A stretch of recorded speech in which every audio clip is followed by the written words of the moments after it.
My mom wants us to split. If you can give her a grandchild, all right, sure.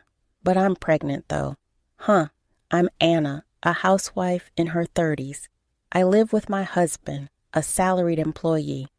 I met my husband when I was working at a food-related company.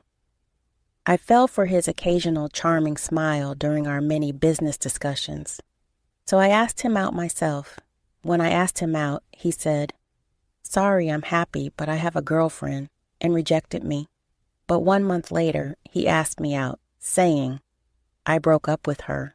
Can we start dating?" Apparently, he became conscious of me since I confessed to him, and his girlfriend, sensing something odd about his behavior, asked, "Are you into someone else?" When he nodded, she suggested they break up, and he agreed to end the relationship. I heard about it and felt guilty for ruining their relationship, but he told me it wouldn't have lasted anyway. Don't worry, with a smile. I was saved by him, and after dating for 3 years, we got married. At that time, he told me, "I want to have children after we get married. Could you be a housewife to support me and our children?" At that time, I was working at an exploitative company and didn't want to continue working there. So, as my husband suggested, I quit my job and chose to become a stay-at-home wife. I decided to support my husband.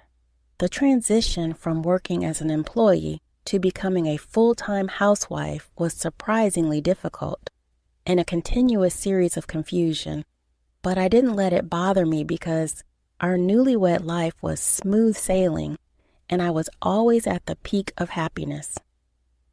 Every day was fun and filled with joy, and not having any in-law issues was a big deal for me. My husband's parents' home is a 10-minute walk from our apartment.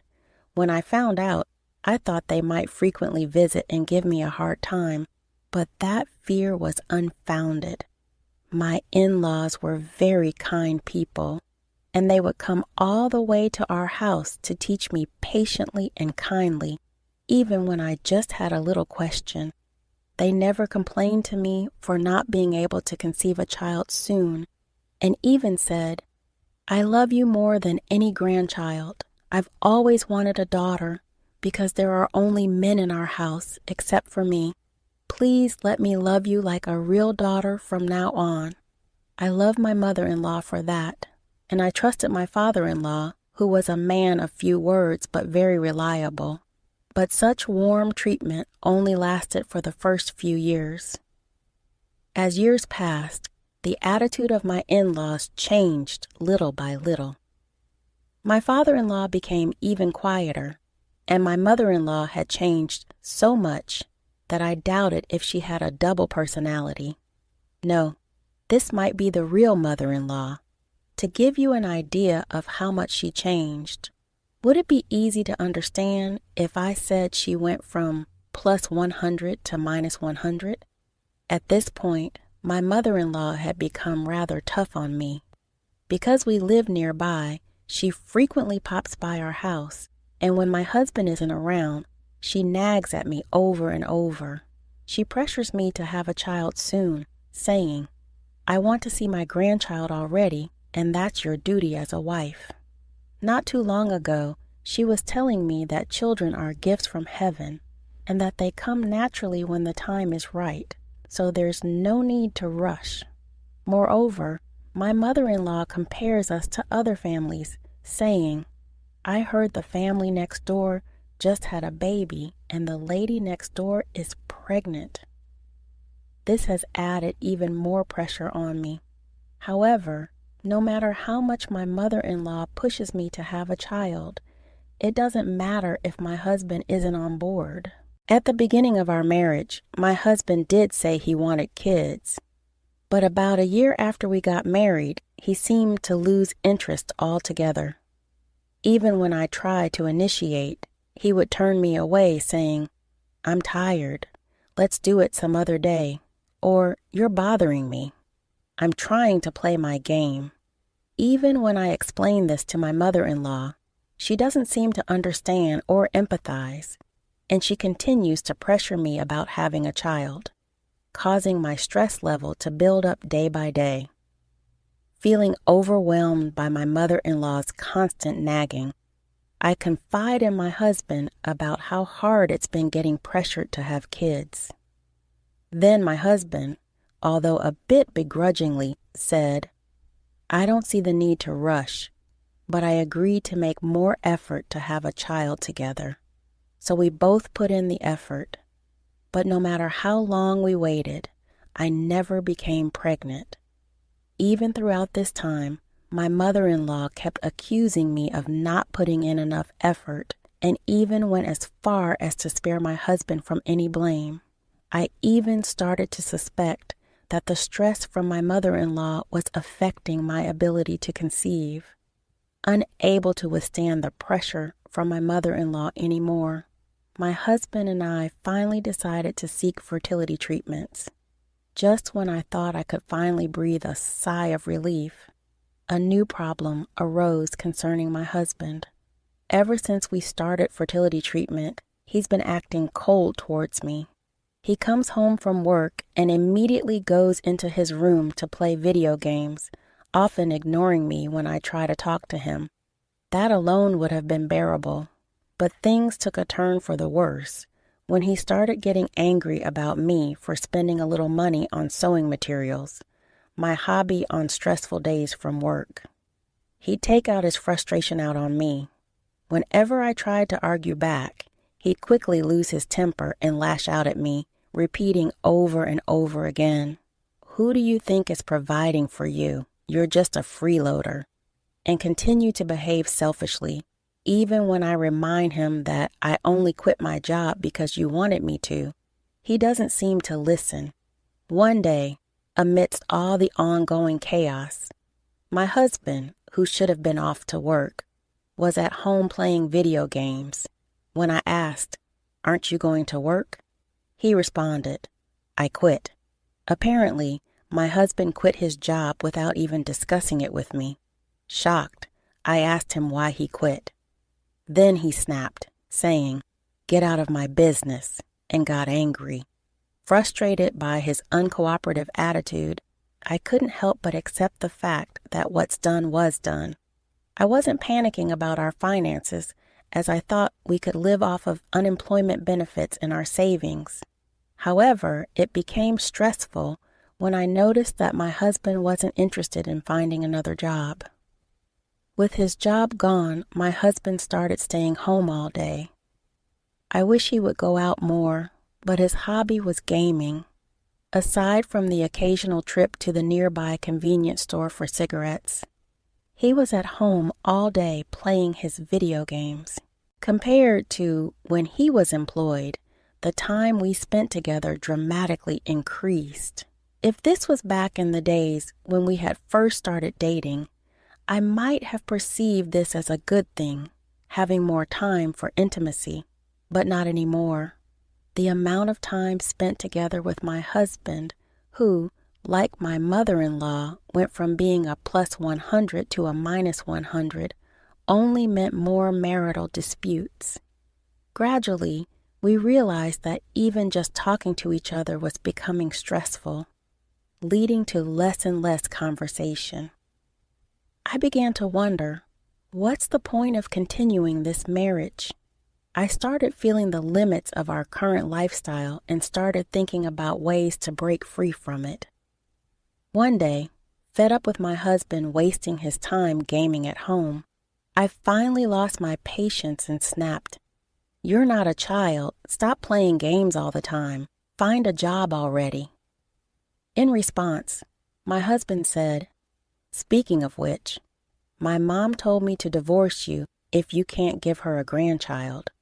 At that moment, I felt grateful to my mother-in-law. Who would have thought she'd assist me in this way? Ironically, I was pregnant at that time. I had confirmed it with a test earlier that day and was planning to break the news that night. But I guess it was right not to do so. This way, I could distance myself from both my mother-in-law and husband. I responded, "All right, got it. Here's the divorce papers." And I pulled out the already filled divorce papers from my drawer and handed them to him. My husband, who was not expecting me to agree to a divorce, let alone pull out the divorce papers, froze in surprise when he saw them, and blurted what his usual condescending attitude was nowhere to be found. He was completely dumbfounded. While he seemed to want to say something, he was so convinced that he must follow his mom's advice that he signed the divorce papers without much hesitation. During all this, he kept glancing at me to gauge my reaction. After filling out the divorce papers, we agreed to meet later to discuss matters like asset division. However, we had barely any assets to worry about. My husband, in fact, was known for spending a lot on his hobbies. Apart from gaming at home, he seemed to have poured quite a bit of money into gaming arcades. He used to complain about my spending habits, but in reality, he was the one who was reckless with money. The concept of saving was alien to him. My husband, who hadn't saved a penny since his bachelor days, continued this way after marriage. Consequently, we had accumulated no savings or assets during our marriage. Realizing that we had no property to divide, I thought that our discussions were over. However, my husband insisted that we weren't done yet and pointed out a certain bank book, saying, "We still have our savings, right?"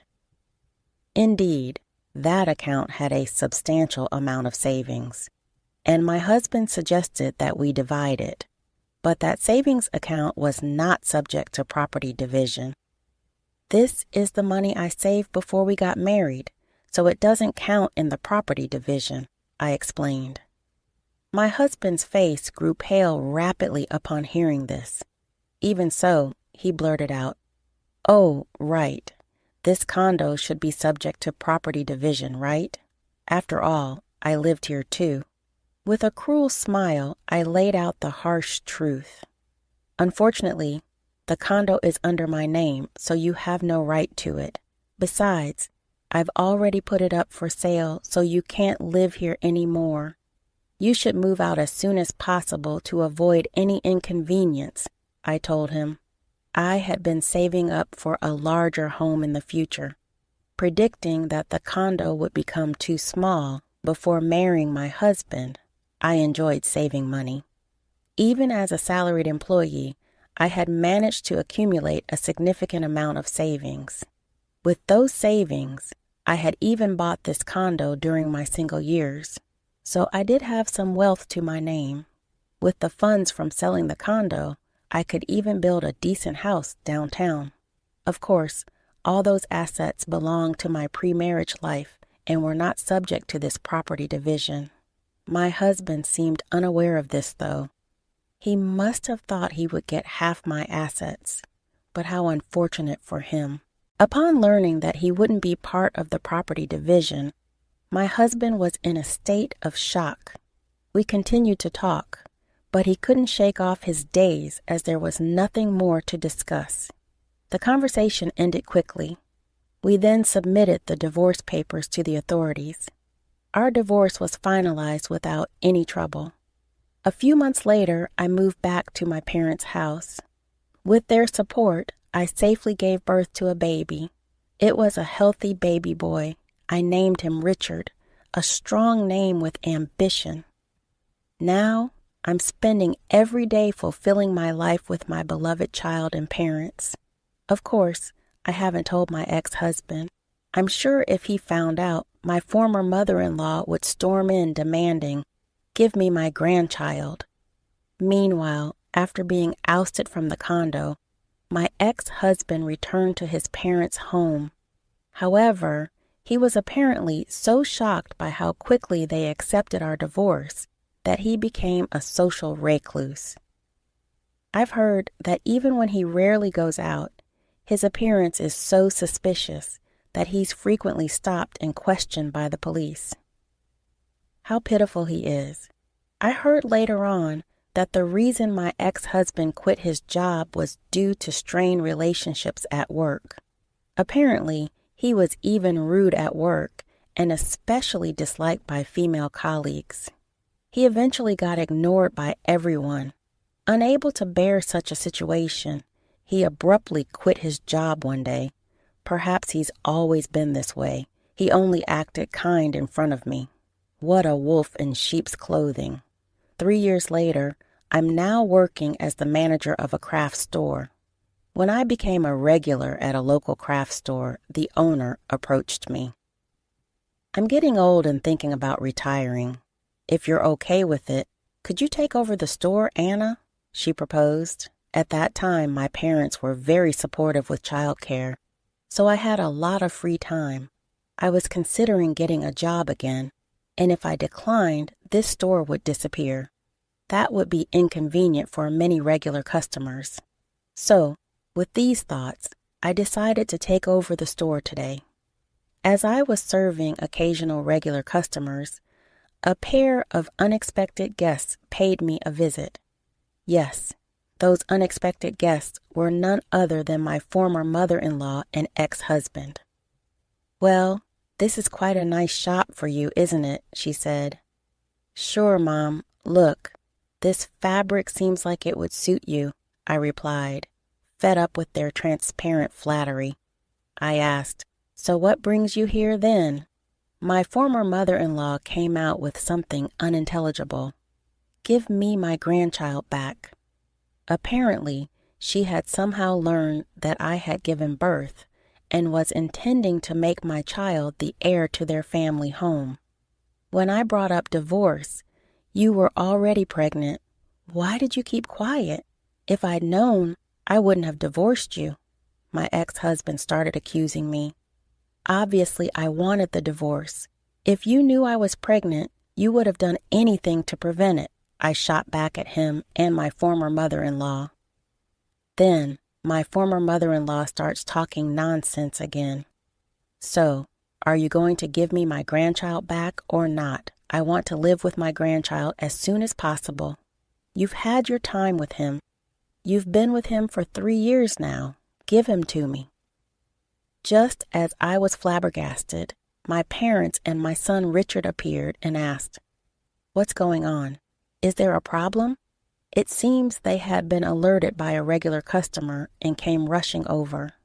Then, seeing Richard holding hands with my parents, my former mother-in-law exclaims, "Oh, how adorable he looks, just like my son when he was a child.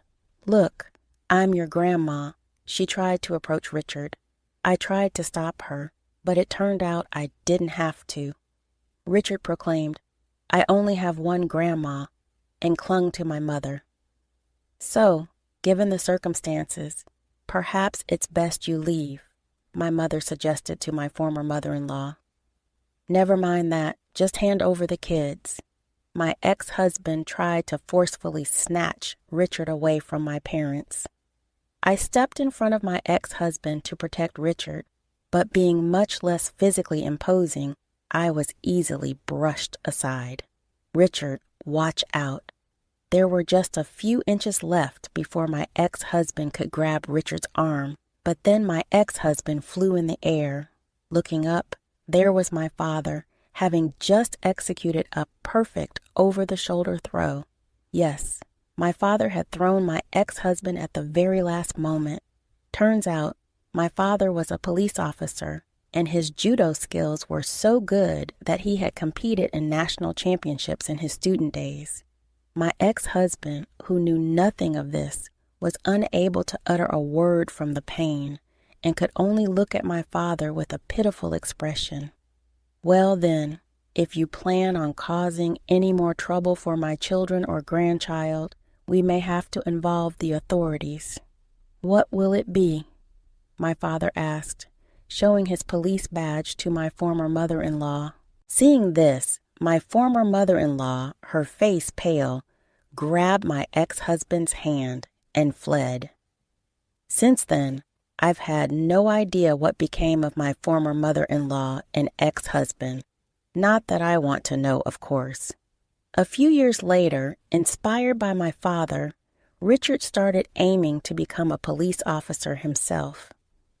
"When I grow up, I'm going to be a cop too, and I'll protect you as well," he'd say. He is now focusing hard on his studies to become a police officer. Nowadays, he's practicing judo under my father's guidance, and I hear he's unmatched among his peers. As for me, I will continue watching over my beloved son